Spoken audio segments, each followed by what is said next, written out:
everybody, and welcome to Sports Grind, Season 4, Episode 11. I'm your host, Mickey Perella, today. Tyler, your usual host, isn't with us today. He's at the Celtic game, watching some Celtics basketball. But you know what? We don't need Tyler today. We have me. So let's do some, go through some things that we got going on. We got the NBA. We got All-Star Game on the NBA, so we'll go through the selections on that. NFL coaches, where have they gone and, get hired? MLB Hall of Fame, and then lastly, we'll end with Super Bowl prediction, and we'll get to that. So we'll start off with the NBA today. So today's news was basically starting out with Kyrie Irving, the point guard of the Brooklyn Nets, star point guard, demanded a trade from the Nets today. It was huge news, and we have to discuss some questions about it. The first thing is, why did this come about? What happened? Why did it get to that point? Kind of started with, the fact that, Kyrie Irving had a contract issue. I mean, he didn't really, he was, off and about, sometimes didn't play games. He got hurt sometimes, left the game for other issues, that weren't really basketball related. And honestly, it kind of hurt the Nets, offering that contract because they didn't really, want to give him the biggest contract after those issues. So that's kind of where the whole thing started. Now, what does this mean for the Nets? Well, the Nets, they need Kyrie Irving because he's been their best player on the court right now with Kevin Durant hurt. So this really does hurt them in the short term right now. Can they get better from this? They probably can if they get some good pieces back for Kyrie Irving, but there's not a lot of people that are willing to trade a whole lot because of his off-field problems. So that's kind of an issue.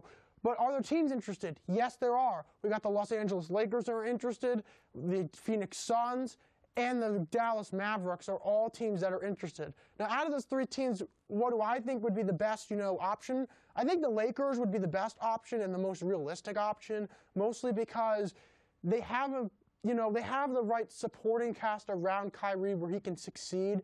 LeBron James was a former teammate of Kyrie Irving back in Cleveland. He's a guy that knows him very well. I think it would be a team that would, be good to add him into that group, which they could, deal with some of his, pariahness.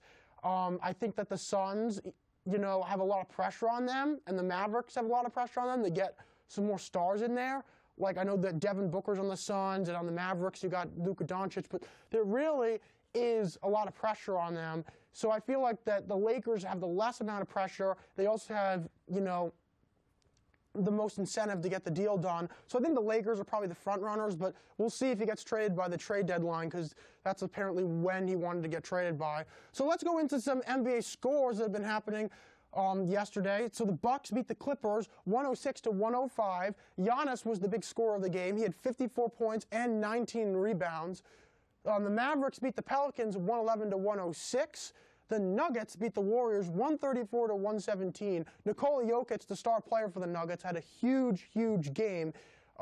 He had a triple-double, had 22 points, 14 rebounds, and 16 assists. Just an amazing, amazing performance by him, and really, he's going to be probably an all-star, which we'll get to in a minute. The Bulls beat the Hornets 114-98. The Cavaliers beat the Grizzlies 128-113. Donovan Mitchell and Dillon Brooks both got ejected. That was the big storyline from that game. What kind of happened was that they were fighting for the ball, and then Dillon Brooks kind of pushed at him. Mitchell kind of pushed him back. A huge brawl ensued, and both players were ended up getting ejected. So that was good for their teams, but the Cavs were able to beat them out anyway, even without Mitchell for the rest of the game. The Lakers beat the Pacers in a very close game, 112-111. 5 players were over 20 points in this game: LeBron James, Anthony Davis, Tyrese Halliburton, Miles Turner, and Aaron Nesmith.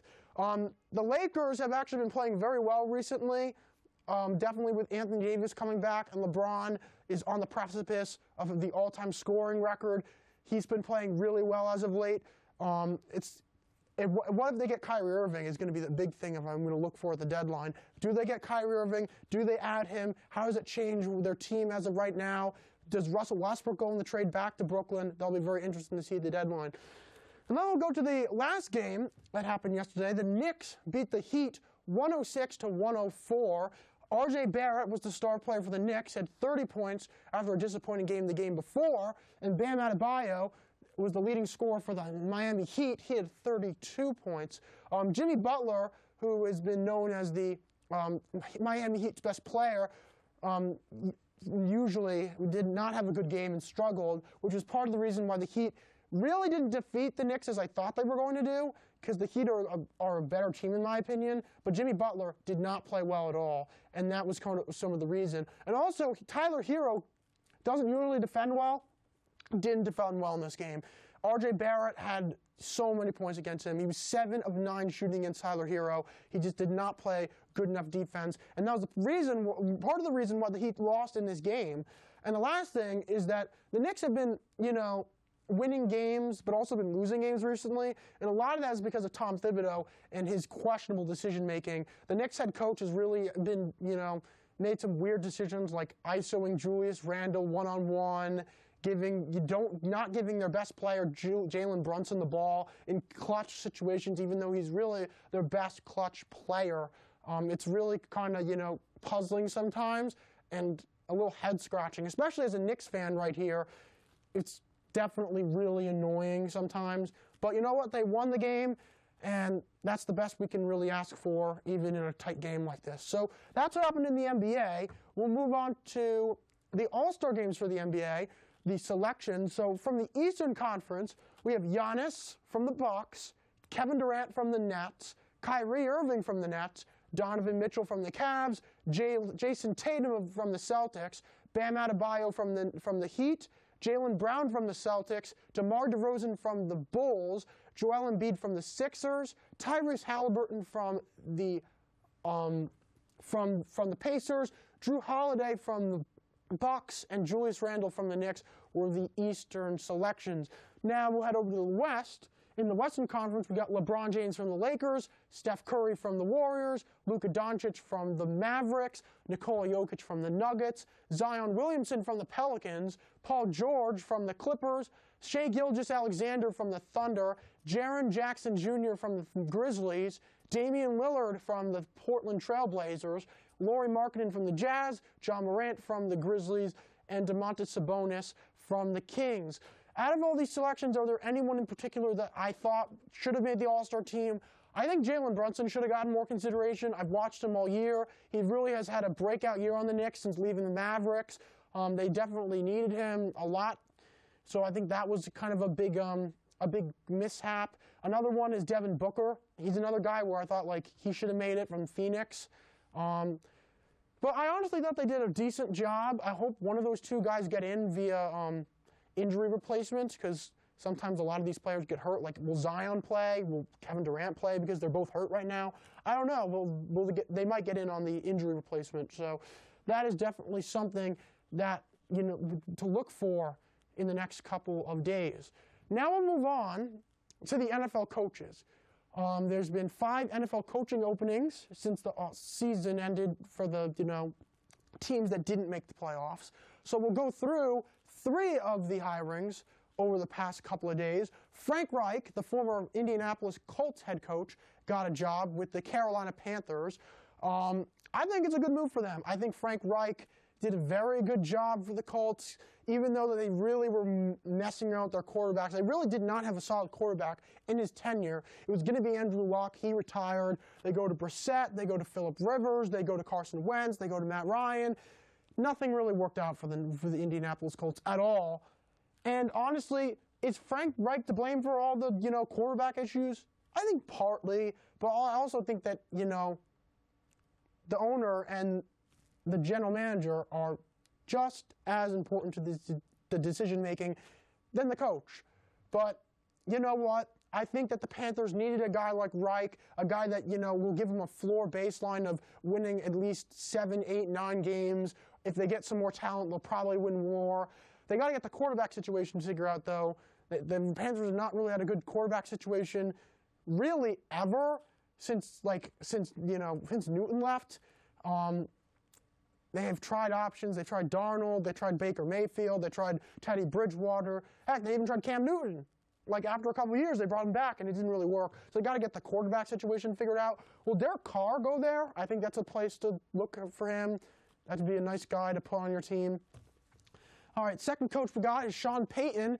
the star coach that was on the New Orleans Saints for all those years. He took a break this year on the Fox booth, or, in the booth, talking about games. But this year he's back on the Broncos. They've had a really tough time, the Broncos have, really, with Russell Wilson. He's really struggled for them since the trade from Seattle. Was it the coach Hackett's fault? I'm not sure. Is it Wilson? I'm not really sure. The whole situation's been kind of murky over there, but Peyton's an offensive genius. He's an offensive mind, a guy that could probably give Wilson back to what he was back in Seattle. I think it's a very good move. They had to pay him a lot of money to come here. I think that they need to keep their defense in order, so keeping their defensive coordinator is going to be huge because they had a really good defense, even though their offense was not good.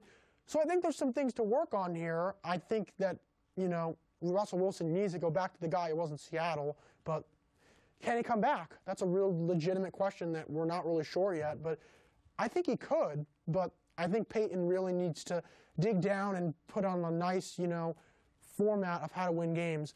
And lastly, DeMeco Ryans, the defensive coordinator for the Niners, got the Texans head coaching job. The Texans have been a revolving door of head coaches since Bill O'Brien left. They really have not found their guy. They gave him a 6-year contract, so they're all in here. They really need to make sure that they get talent. They are devoid of talent right now. They haven't won a lot of games at all since Deshaun Watson and J.J. Watt and Hopkins all left. It's really been a struggle for Houston. They really need to, and I think DeMeco Ryans can do it. I think they have a really good defensive coach. I think their offense is going to be, it's going to depend on who they're going to hire as offensive coordinator. Who's going to be the guy leading this offense? And who's going to be their quarterback? Like, they have a top 2 pick in the draft. Will they pick Bryce Young, the guy out of Alabama? We'll see. I think that they have a really good shot. They have some high picks. They just got to hit on those picks in order to get themselves to the next level. Lastly, there's 2 head coaching jobs that are still left. We got the Indianapolis Colts, who fired Frank Reich and hired Jeff Saturday on an interim basis. He's still in the mix there. There's other guys in the mix. The feel right now is that Jeff Saturday is going to get the job again, which would be pretty terrible. I would not advise that. He really hasn't had a lot of coaching experience at all. I know he's been a player, but he didn't coach well at the end of the season. He didn't coach well as a high school coach. So I'm not sure really where the, juice is there. So I'm not sure. And then the Cardinals have been kind of quiet. I thought they were going to go with Sean Payton at first, but he ended up going to Denver. It's going to be interesting to see what really happens there. Yeah, I'm not really sure. I guess we'll just have to wait and see who they choose. So those are the NFL head coaching hires. We'll move on to the MLB Hall of Fame. The announcement happened last week, and we had one inductee, third baseman Scott Rowland, who played for the Philadelphia Phillies, the St. Louis Cardinals, the Toronto Blue Jays, and the Cincinnati Reds, got inducted. I definitely agree with that selection. I mean, Rowland was one of the better third basemen defensively of all time. He's a decent hitter, probably better than a lot of people give him credit for, but I think the solid hitting and the great defense put him in. And honestly, I really think that, that they've done a great job so far with the Hall of Fame. I know that there have been some mishaps with, Barry Bonds and Roger Clemens and Curt Schilling and all that. But I think in general they've done a great job. I have my ballot here, the guys that I would put in. You have 10 votes. I voted for 8 of the 10 players to fill up those 10 slots. I voted for, in my mock ballot, we got Scott Rowland, Todd Helton, a really good hitter at first base and a really good defender. Billy Wagner, one of the best relievers of his era. Andrew Jones, one of the best defensive center fielders of his era and of all time. Jeff Kent, who's arguably one of the best offensive second basemen. Gary Sheffield, who's one of the best hitters just in general. That guy just hit the ball. Carlos Beltran, a well-rounded center fielder. And Bobby Abreu, another well-rounded corner outfielder. I did not vote for A-Rod or Manny in my mock because really the steroid stuff and, getting suspended was kind of a big deal for me. So personally, I wouldn't have put him in, and they haven't gotten in yet, so I think the writers agree with me there. And lastly, Omar Vizquel, due to his off-field problems, even though he was a really good defender, I don't think his offense was really that good, and the off-field problems just push it out for me. Who will have a shot next year, though? 3 guys come to mind. Adrian Beltre, who's a third baseman for the Texas Rangers. Really good defender, really solid hitter, has over 3,000 career hits. Joe Mauer, 3-time batting champion at the position at catcher. That is very important to me, and I think that's a guy who will get some steam over the next couple of years. And lastly, another guy who's kind of underrated is Chase Utley, who is a second baseman for the Philadelphia Phillies, who's really well-rounded defensively, hitting, base running, a guy that won a world championship in 2008. He's a guy that I would think would get a lot of support over the next couple of years. And we'll see what happens. I think Beltre, Mauer, and Helton and Wagner are really the 4 front runners here for next year.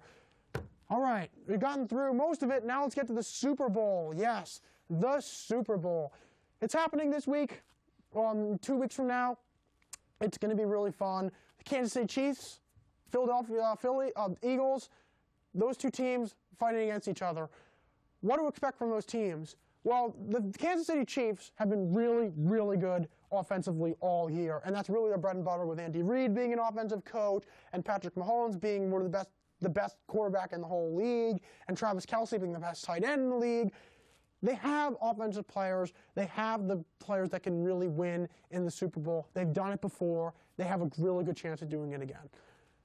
The Eagles have been a team where a lot of people didn't really buy into them at first because, Jalen Hurts was sort of a little bit unproven and their defense was sort of unproven. Like, they had good guys, but they weren't like all-world caliber like an Aaron Donald. But they've been working together really good as a team, and they've been just dominating every team that they've faced all year long. It's really remarkable to me. I mean, I think we should give them the benefit of the doubt at this point. I mean, they've really played well all year long, offensively, defensively. I think it's time to give the Eagles their just due. They've really played extremely well in my book. They really have. Who do I think wins between the Eagles and the Chiefs? This is a tough one. I think the Chiefs and the Eagles are both evenly matched, but I'm going to go with the Eagles here, and here's why. I think that the Eagles have been underestimated all year. I think that we should finally give them the justice. They're really good, and they've really dominated every single team. And I know the Chiefs have too, but it was a close game against the Bengals. It was a close game against them. The Eagles have had pretty much a cakewalk throughout the whole year. And I know Mahomes is the MVP, and I know about Reid, and I know about Kelce. I know about that. But their defense isn't all world. The Eagles can expose them. They really can. I think I'm going with the Eagles here. And that's my pick. All right, so that's all I got for today. Thank you for watching. This is Sports Grind Season 4, Episode 11. My name is Mickey Perella, and see you guys later.